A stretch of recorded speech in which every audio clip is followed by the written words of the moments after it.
Good morning and welcome to Issues and Answers, our community. I hope everyone had a great Christmas.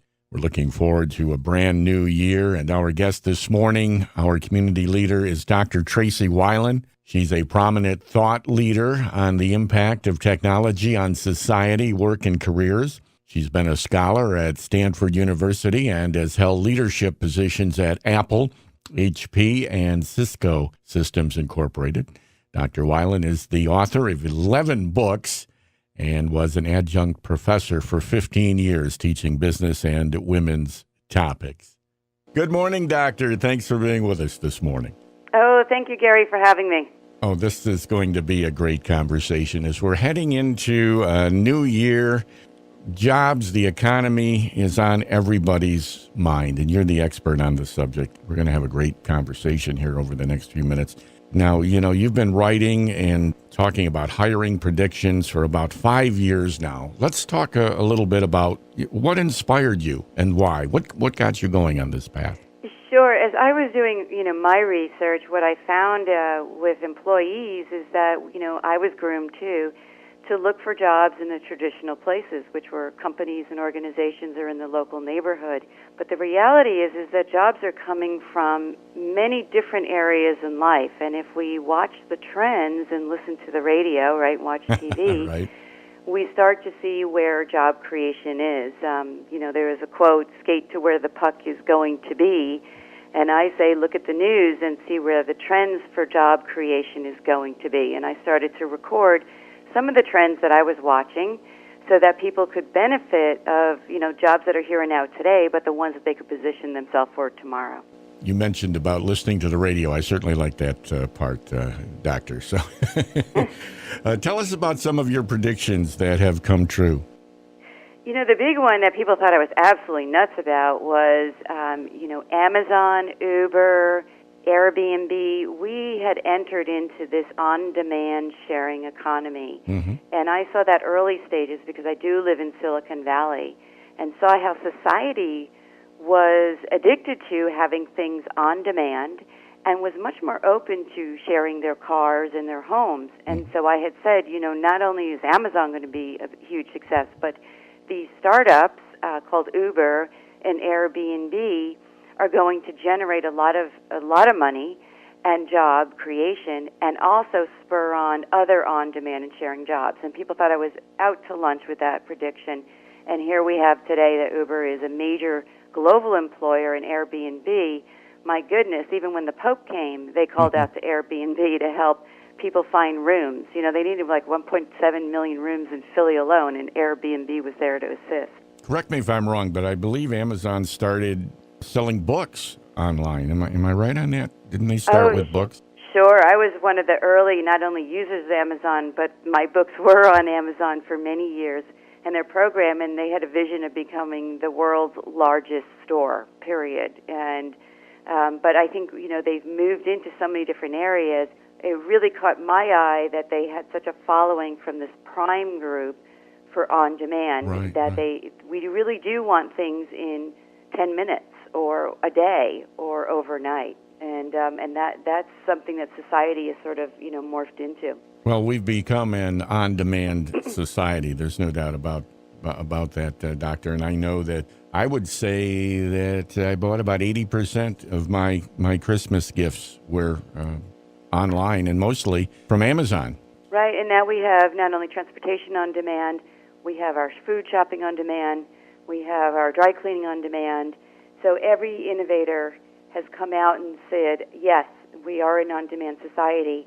What can we do? And we're also sharing. So people are sharing their bikes. They're sharing, not just cars anymore and homes, but they're trying to figure out how to make money off of the sharing economy as well. Sure. Who isn't? You've used the term senior sensation, Doctor. Can you explain that? Yeah, so, some people call it the silver tsunami. I think it's a senior sensation because aging is big business. Globally, it's about a $7.1 trillion business. And in the United States, we've hit a tipping point. 1 in 3 Americans are now 50 or older. In fact, we have segments. We have 3 segments now of the old. We have the young old, which is 65 to 74. We have the old, which is 74 to 84. and we have the oldest old, which is 85 plus, which, by the way, is one of the fastest growing segments. And each of these market segments actually have different preferences, different, ways that they live, different needs, and all of this is creating jobs. It just depends on which segment you look at and Right. what kind of needs that they have. Well, I'm glad I'm not in that real old segment there. Let's expand on that, Doctor. What are some of the opportunities that the aging population can give us? Sure. So one is, people have to live somewhere. So if you look at the communities that are out there, you have adult communities, and now they start from 50 plus, 60 plus, 70 plus. They even are grouped by hobbies. Out by me, they have one on wine tasting. They have glider communities.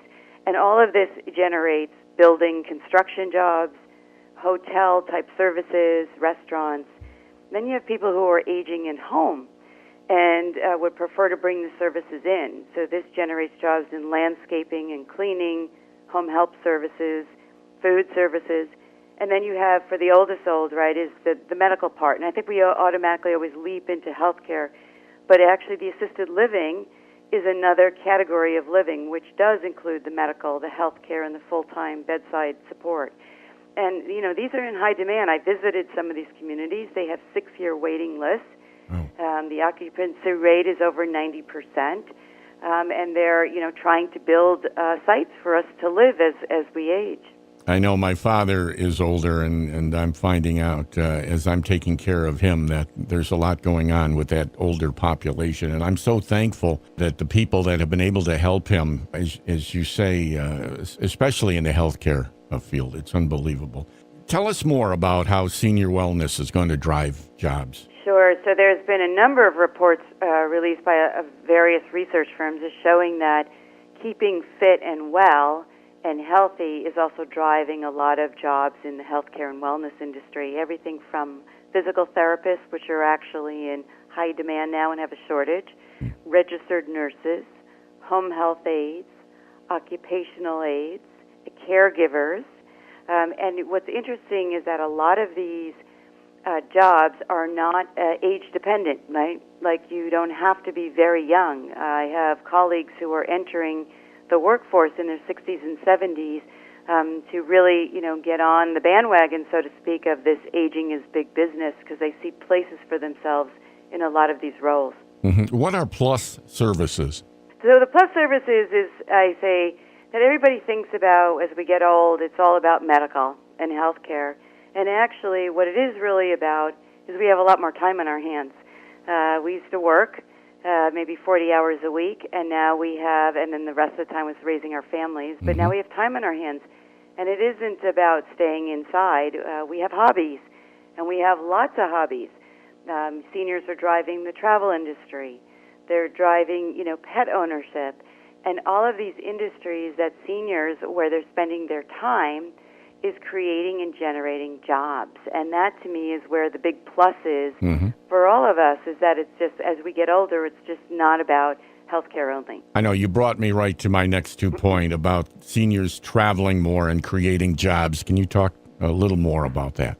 Sure. So the AARP, which is the American Association of Retired Persons, is expecting that travel will grow over 36% over the next 10 years. Wow. Yeah. Just by this population, the 50 plus, and that 8 million more retired travelers domestically and 4 million retired travelers in foreign domains. And they also noted that they spend more. They spend about 12% more than employed travelers on their vacations and 23% more on their foreign vacations. So there's opportunity there because that means tourism, that means hospitality, that means hotels, that means restaurants, that means bellboys. It means a lot of categories of jobs and services created because we like to travel as we get older. Right, and when you say travel, I assume you mean driving, trains, planes, cruise lines, and cruises. And when you speak of traveling, yes, it's everywhere. It's air, cruises, inclusive vacations, train vacations, river cruises. I mean, you name it. They're all very appealing for our 50 plus. I know my father is older and he loves traveling on the train, and good for him. God bless him. You mentioned pets. Let's talk more about pets, older people and pets. So, a lot of us grew up with families where you got the pet when you were young. Right. Me too. Yeah. And you had kids. And then that was it, because it wasn't appropriate. You got the pet because you had kids. And then as you got older, you had grandkids, and then they got the pets. But the trend is shifting right now, and it's through our boomer generation is really saying, I love pets. I have an empty home. I love the companionship. I don't want another kid, but I certainly have love for a pet. And so the boomer generation is driving pet ownership in retirement, and because they're living longer, they're actually driving, pet ownership in retirement plus as they senior in age.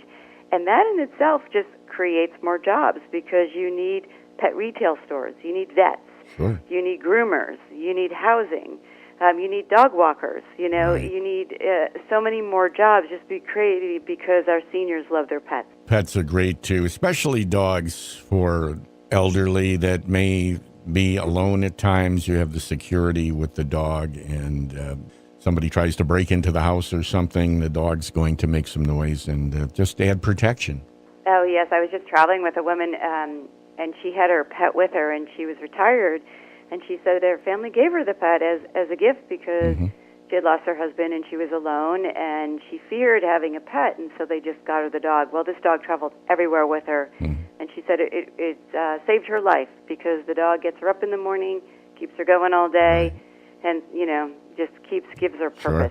Cats, on the other hand, really don't care, but we love them too. And goldfish aren't really very, very good for security either. But speaking of security, you see how I worked that into the next question? You say that security is a safe bet. Why is that, Doctor? Oh, and and I'll add on that sadly, I say security is a safe bet. So if you read the papers and listen to the radio, that's what you hear, the headlines every day. It's either terrorism, homeland security, physical security, or data, network cybersecurity. And so, this is something that's in our backyard. The big one is terrorism. Yes. It's increased since 2013 over 43%, and I would tell you, I'm sure the statistics next year or this year in 2016 will be much higher just because we had a flora of attacks happening all over the world. And this opens up jobs, counterterrorism job category, right? Who thought that would emerge? Right. And in fact, in New York, this past November, after all the events in Paris and California, they started a counterterrorism squad of 100 people, and they will grow it in 2016 to be over 500. And I would think that a lot of cities will replicate this. And this is new for us, right? This is not jobs that we can project or predict. These are things that are happening now and creating needs for people to detect bombs.